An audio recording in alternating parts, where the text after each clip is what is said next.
Doctor Babasaheb Ambedkar open university.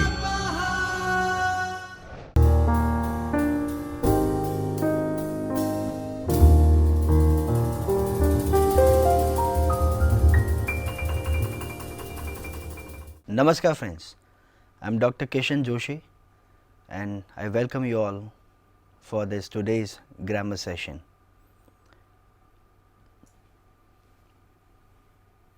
Today we are going to look into another topic. The title of the topic is parts of speech. As I can say that you must have come across this point, this topic of grammar as part of your learning career. Let me start with the outline of the presentation.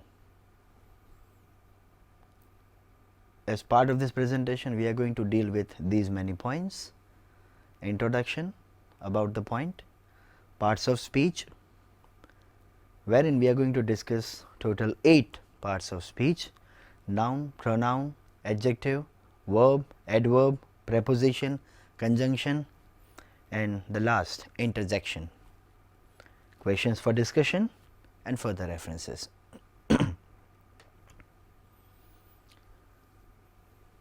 As I said that you must have learnt about this topic as part of your learning career, I mean to say that parts of speech is considered to be the base of English grammar. There are many points, there are many other points as part of grammar as well that we must learn in order to learn English language, but this is also a very important point. Parts of speech are total 8 in number, and some of the grammarians would count them as 10 in numbers. In addition to these 8s, in addition to this list of parts of speech that you can see here, they also add determiners and articles as part of this point. In parts of speech,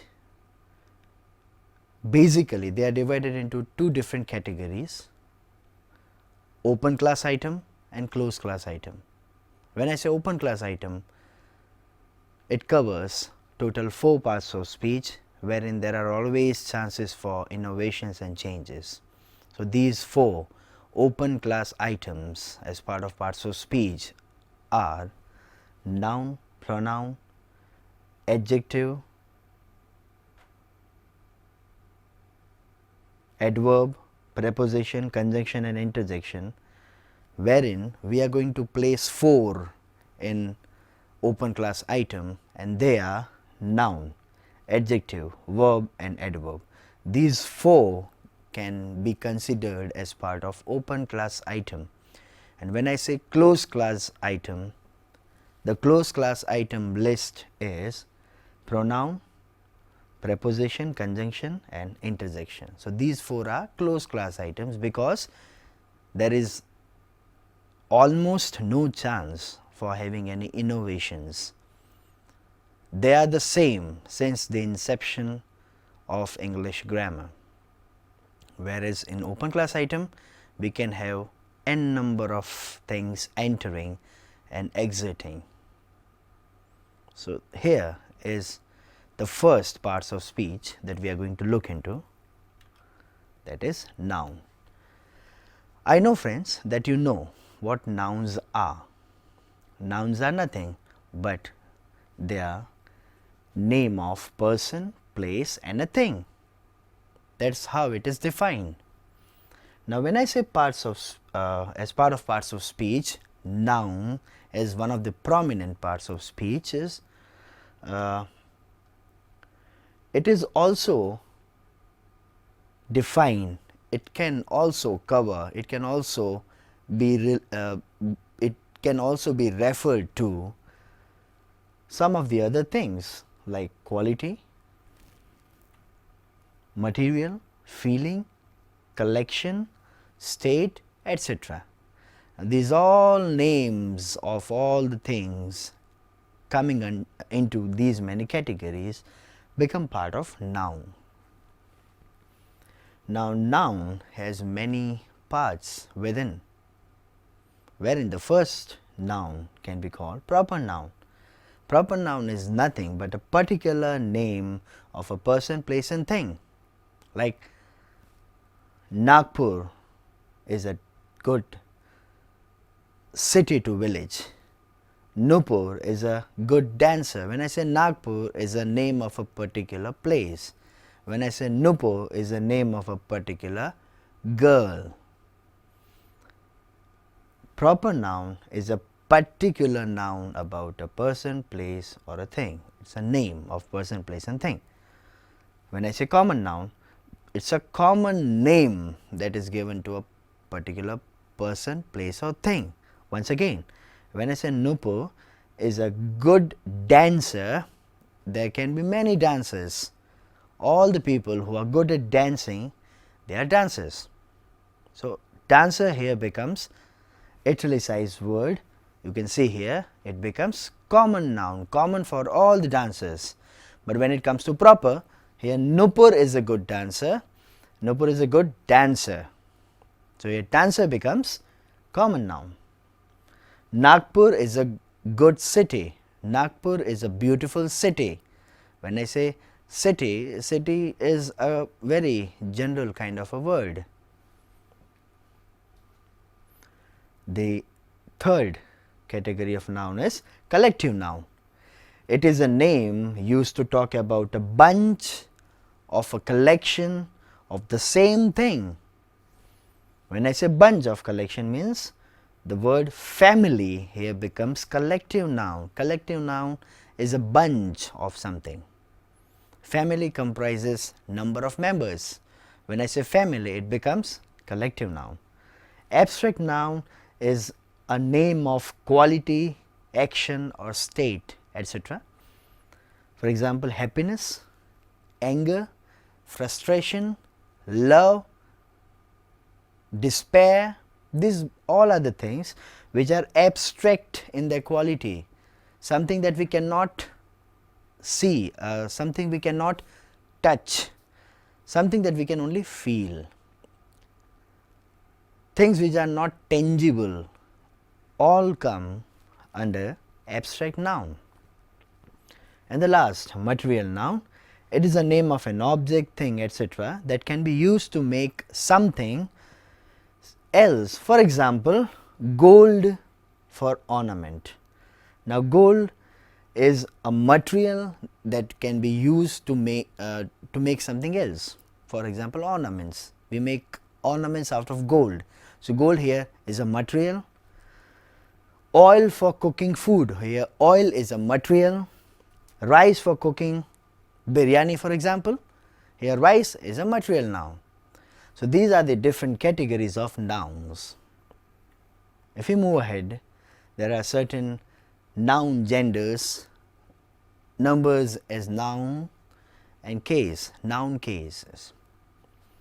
There are 4 genders as part of nouns. The first is masculine gender, feminine gender, common gender and neutral gender. When I say neutral gender, if we start from the end, the last one, it is neither a male or a female. It is a neutral kind of a state. For example, bag, bus, pen, child, for example, it is neither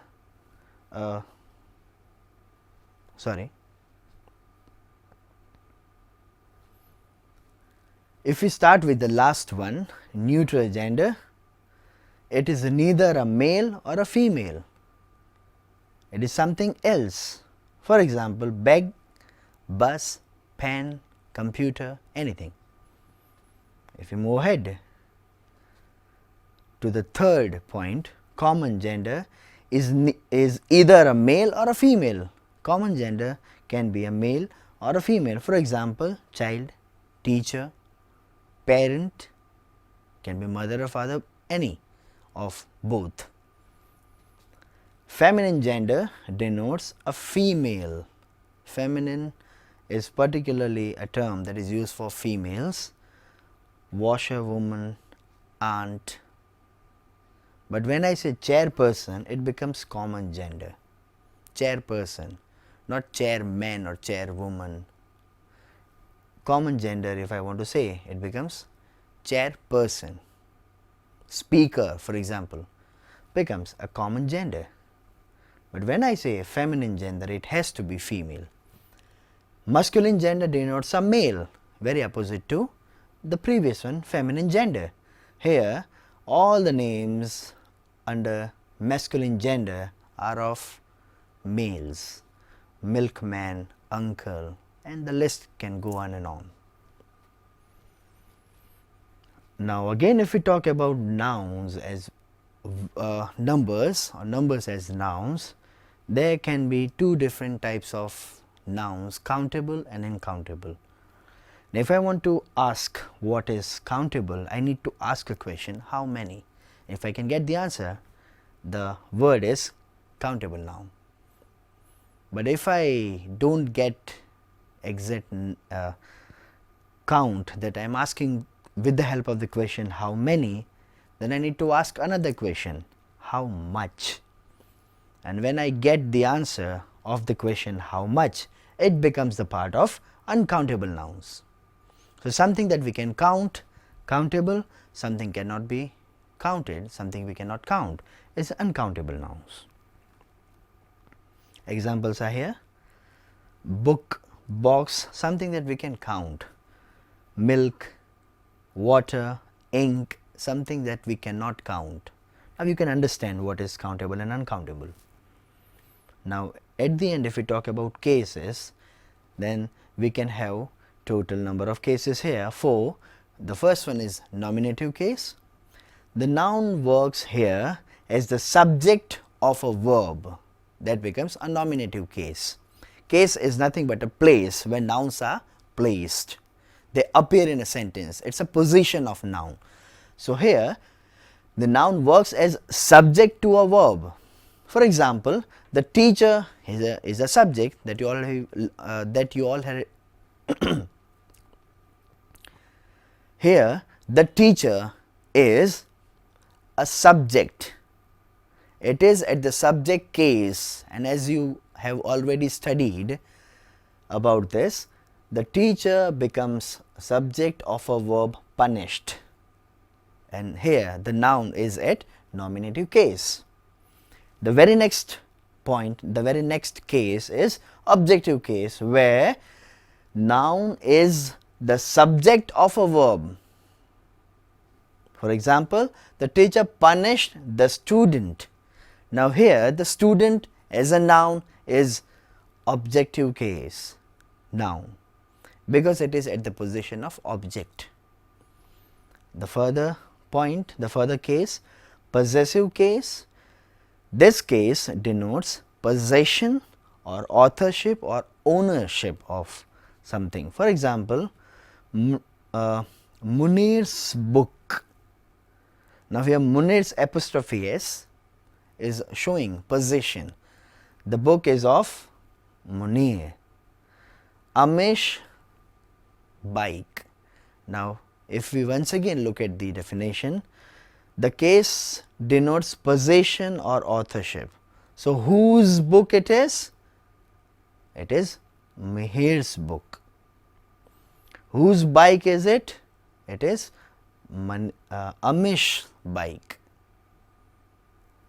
And the further one, the last one, dative case. It works as a direct, indirect, dative dative case here, the last case, it works as the direct object of a verb. When I say direct object,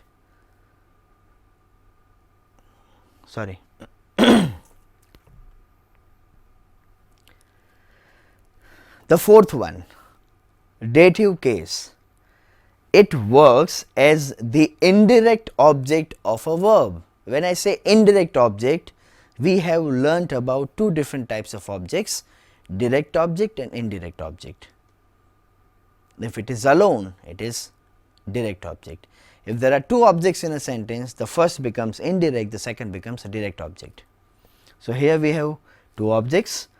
I gave Mahesh a book.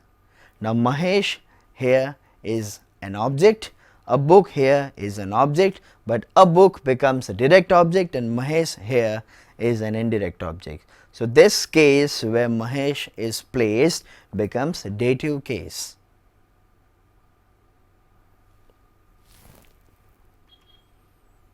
So, that was all about noun. Now, let us move to the another parts of speech, that is pronoun.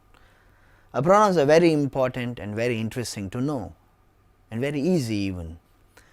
So, as part of pronouns, there are different categories of pronouns. So, personal pronouns that we all have learned, we all know. In the list we have I, we, you, he, she, it and they. And personal pronouns are those pronouns which can be categorized as part of first person, second person, third person. So, first person, second person, third person, singular, plural, I, we, you, he, she, it and they. So, these all pronouns are personal pronouns. Possessive pronouns. Now, these pronouns are used to express relationship, possession or ownership. For example, my, our, your, his, her, their, its. Now, these all pronouns as part of possessive pronoun can be called dependent form of possessive pronouns. Why they are dependent? Because they are used when the pronoun stands before the noun. When the pronoun is before the noun, they become dependent possessive pronoun. For example, this is my house. My is placed before the noun house here, wherein independent form of possessive pronouns, they are never placed before nouns. Nouns are missing in a sentence, and possessive independent forms are mine, ours, yours, his, hers, theirs, its. Now, these all are part of possessive pronouns only, but still they are different from the previous list, because the previous ones are dependent and these are independent form of possessive pronouns. Now, we can look at the same example here with a minor change. The previous one, this is my house, my pronoun, dependent pronoun just before the noun house, and here this house is mine can certainly clear our doubts. This house is mine. Here mine is independent. It does not require any kind of a support of any noun. So, that is why they are possessive, but these both lists are different. Reciprocal pronouns, the list can be, we can put two here. We can talk about two, each other and one another. When I say each other, it has a relation between two things or two people, but when I say one another, it can have a relation between more than two people. One another can refer to more than two, and each other can refer to two at least, not more than two. Demonstrative pronouns. Now, demonstrative pronouns are those pronouns that demonstrates things or point people in a way. They are explained, they are demonstrated. For example, this is the boy, or that is the chair, or this is the camera. So, in that way I can demonstrate things, I can point things with the help of these 4 words: this, that, these and those. Now this is for near, that is for far, these for near, those for far. These both are singular and these both are plural forms. Very simple to understand. They are demonstrative pronouns. Reflexive pronouns are in a list: myself, reflecting something; ourselves, yourself, yourselves plural; himself, herself, itself and themselves. They reflect back. Relative pronouns: who, whom, which, what, that. Now here relative pronouns relates or refers back to a noun or a pronoun in a sentence, and they are most of the time they are often used as connectors in a sentence too. Connectors, I mean conjunctions. And the last one, interrogative pronouns. When we are asking questions with the help of WH words here listed, they become pronoun, but they are interrogative pronouns. Who, whom, whose, which, what, these all are the words which can be asked, which can be used for asking questions, and that's why they are interrogative pronouns. Interrogative itself means question. The another list here as part of pronouns is indefinite pronouns. Now wherein we have 2 different categories: universal pronouns and assertive pronouns. In universal pronouns we have each, every and all, and each of you should attend the seminar right now becomes universal within itself when it is addressed to something. It is applicable to everyone. Each, every and all, these 3 are part of universal pronouns. They are pronouns. And when I say assertive pronouns, there is a long list here, we can talk about them. The first is much, many, more and most. Now these all are assertive pronouns, asserting something.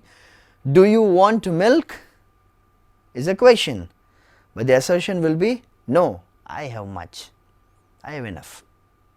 Now the person is asserting something. Little, a little, the little, less, least, few, a few, the few, fewer, fewest, these all are once again assertive. For example, little learning is dangerous thing. When I say little learning means no learning. Little without a article before little is almost negative in meaning. Again, they also assert something, and they are assertive pronouns. One, the word itself, is an assertive pronoun. The chair is broken, I want to buy one. Now here the one, the new one is a assertive pronoun, asserting something. Someone, somebody, something, these all 3 are once again part of assertive pronoun. For example, someone is knocking at the door. There is something, there is someone who is knocking at the door. Now these all are pronouns by their nature, and these all are part of assertive pronouns. Non-assertive pronouns has a long list. For example, anybody, anyone, anything, either, neither, no, no one, none, nothing, nobody. Example, he can complete with anybody. He can compete, he can compete with anybody. Now here anybody has no assertion, has no confirmation here anywhere. Anybody can be anyone. There is no assertion. That's why they are non-assertive pronouns. Neither of these 2 ideas is acceptable to me. There is no certainty here. Either of these 2 ideas is accepted to me.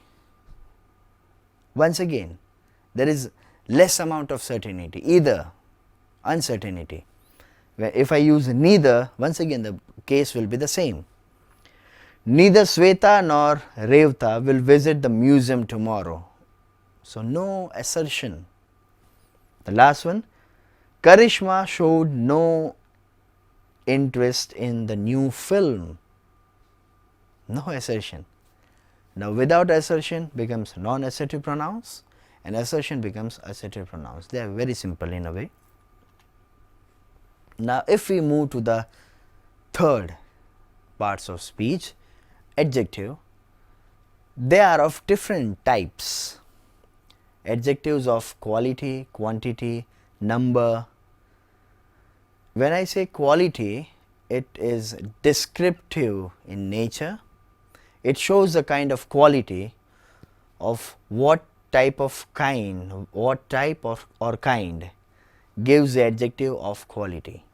Now when I ask the question, what type of what kind gives me adjective of the quality? For example, Mr. Maulik Shah is an enthusiastic man. What kind of a man Mr. Maulik Shah is? He is an enthusiastic man. It's an adjective. Descriptive adjective, because it gives me quality of Maulik Shah. The next one is, if you move to the next one is adjective of quantity. Here, how much, how many gives me the correct quantity. For example, there is little milk in the glass. When I say little, here is giving me quality of a milk, quantity of a milk, because there is almost nothing in the glass. That is why little here becomes adjective of quantity, because it gives me the information about quantity. Adjective of number or numeral adjectives, like there are several mistakes in my answer. Several here showing the number becomes adjective of number. And within this adjective of number list, we have three different types of numbers: definite number, indefinite number, and distributive number. They are also called numeral, definite numeral, indefinite numeral, and distributive numeral. Definite numerals are 1, 2, 3, 4 and first, second, third. They are ordinal and cardinal numbers. Indefinite numeral, many, few, some, all, a few. Distributive numbers, when we distribute numbers, the words can be used like each, every, either, neither, and many other words. So here are some of the adjectives of different types: quality, quantity, number. The next one is demonstrative adjectives. Now here it points out which person or thing is meant when I say something. These, those, such people in the house are very important. Now these are the words that can be called demonstrative adjectives, because they demonstrate something. This boy is my student, but that boy is not. Now this, I demonstrate something, and with the help of that I demonstrate something. Interrogative adjectives. Interrogative words like what, which, and whose is a question sentence. In a question sentence, with a noun serves an interrogative function. Interrogative adjective function. For example, which lady is your teacher? Which lady is your teacher? So out of many teachers, we need to point one, and that answer that we are going to get can be the result of this question. What question should I ask you first? What question? There is a long list of questions, but I am going to give you preference that you tell me what question I must ask you. Emphasizing adjective. Own, very are two words. Mind your own business. Mind your own business. becomes emphasizing adjective, because here own, I emphasize here on a word own, because I want to tell you that you must be in your limits, because I emphasize on the word own. Mind your own business. Exclamatory adjectives, like what is something used as exclamatory adjective? Something like, for example, what an idea, sir.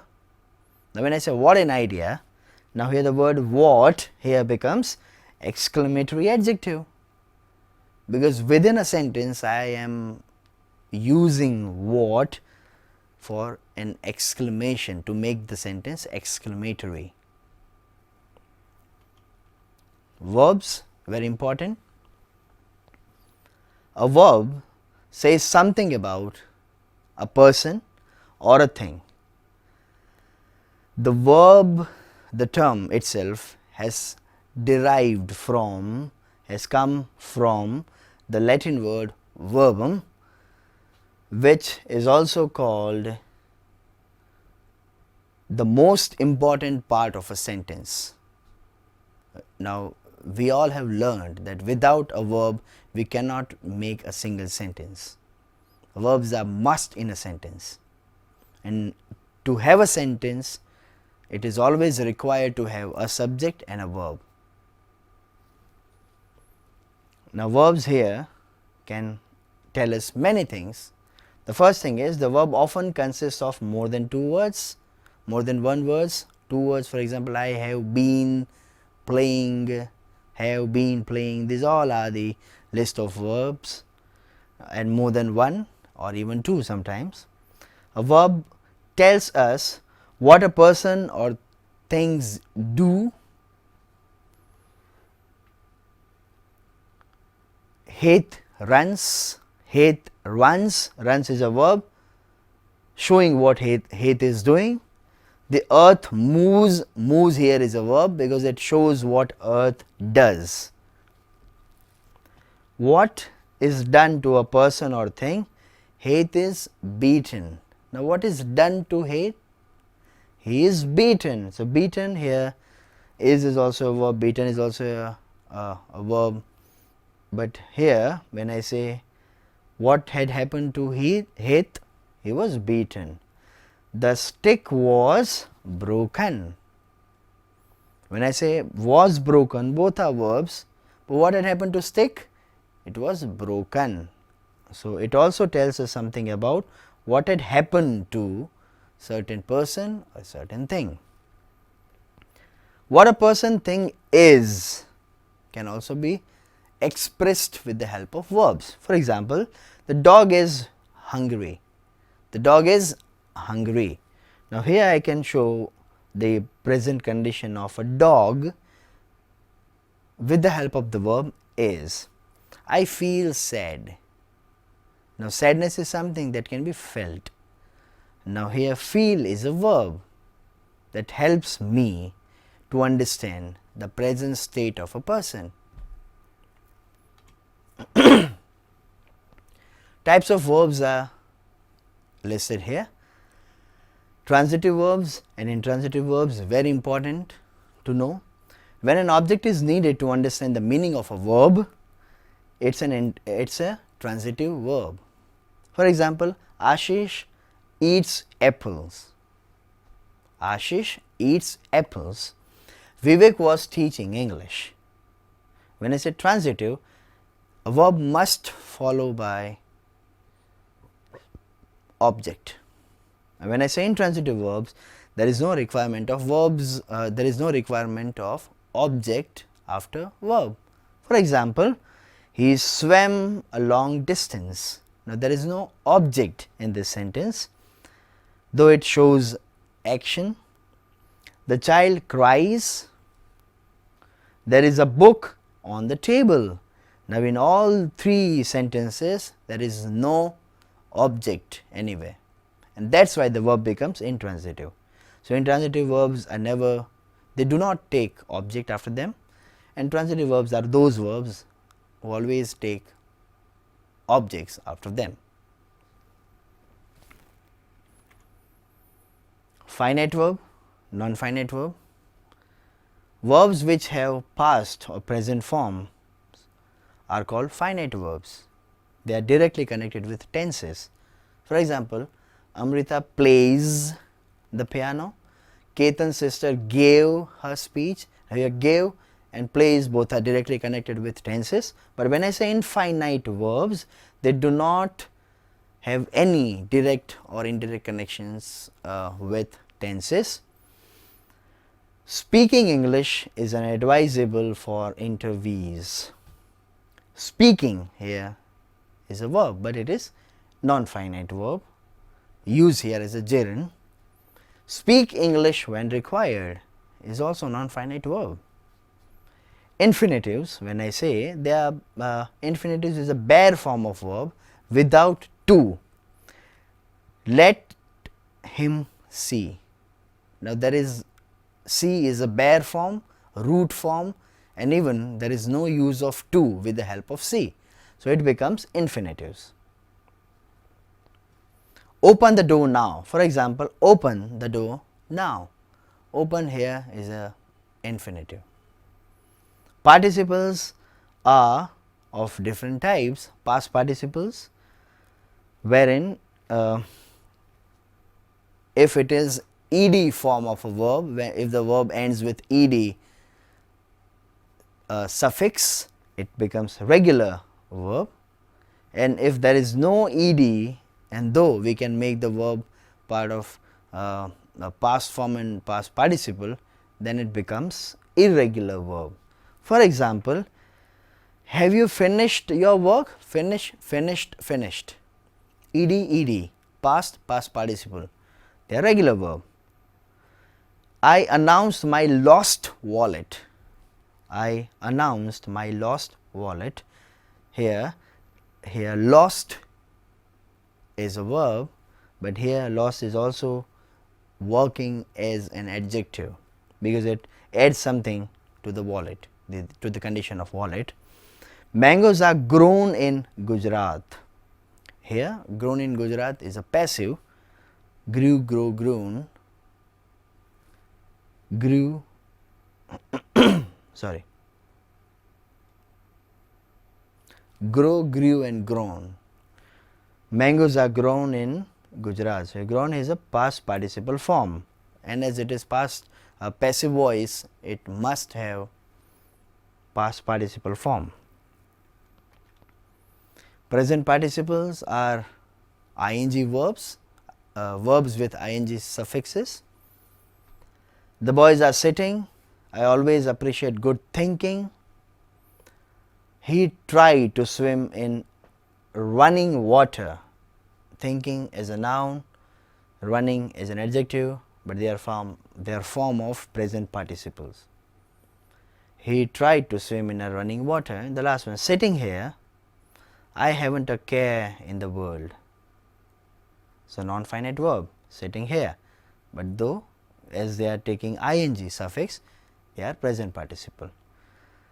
Perfect participle expresses completed action in relation to another action. For example, having visited the Taj Mahal, the tourists went to New Delhi. Now one connection is in relation with the another one. So they become part of perfect participle verbs. Adverbs. An adverb modifies the meaning of a verb, an adjective, or another adverb. It modifies. Examples are there. Shloka runs quickly. Runs quickly. Run here is a verb. Quickly adds something to the verb. This is a very sweet mango. Now when I say very is an adjective, it modifies an adjective. Sweet mango. So this is a sweet very sweet mango. Very here is an adverb that modifies an adjective, sweet mango, the word sweet itself. Mohsin reads quite clearly. When I say clearly, it itself is an adverb, and quite is adverb itself. So adverb modifying adverb, adverb modifying adjective, and adverb modifying verbs. And in general, adverbs are something that adds to verbs in general senses, but in different examples we can have adverbs modifying even verbs, adjectives, and adverbs. So there are certain types of adverbs, we quickly go through them. Adverbs of time, adverbs of frequency, adverbs of place, adverbs of manner, adverbs of degree or quantity, adverbs of affirmation or negation, and adverbs of reason. So these all are the list of adverbs, and they modify either of them, a verb, adjective or adverb, but in different forms: time, frequency, place, manner, quantity or degree, affirmation, reason. These are the examples here. You can have a look at them.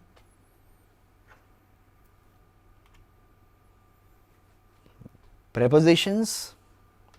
A preposition is a word that appears before a noun or a pronoun, or even they are used as a link or connectors between a noun and a pronoun, or phrases or any other words which appear in a sentence. They do work as a connector, but they always appear before a noun or a pronoun. They connect the people, objects, time and location in a sentence. Now, same prepositions can be used for three different reasons: to show time, place and movement. Some examples are here listed: in, into, on, at, in, out, out of, off, inside, outside. This is a list of preposition, and they differ in their usage as well. That is something that you can learn as part of your module as well. Conjunctions is a word that is used to connect words, phrases or sentences. Now, as we have learned that we have three different types of sentences: simple, compound, complex and compound complex, 4 different types of sentences. Now, when I say connectors, they connect either of the types of sentences: compound, compound complex and complex sentences. So, 3 different types of sentences can be connected with the help of connectors. The condition is they must connect main sentence with the subordinate one, or 2 coordinate sentences, 2 independent sentences, or 1 main and 1 dependent sentences. They connect either of them.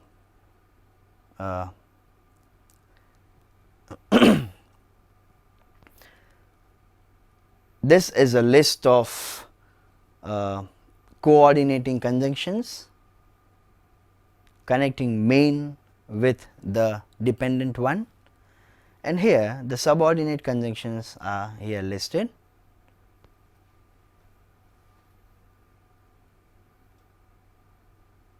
The examples further are given as part of your exercise.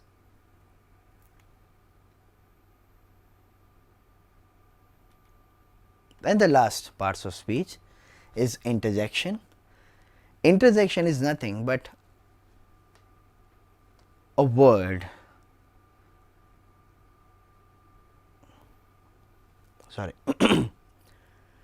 the last one, interjection. Interjection is something that is used to express some sudden feeling or emotion. They are always ended, the sentences are always ended with exclamation mark. The words can be like, for a joy, full emotion or feeling, we say hurrah, or any other word, whose, or any other word. For a grief kind of a feeling, we say alas, with disparity.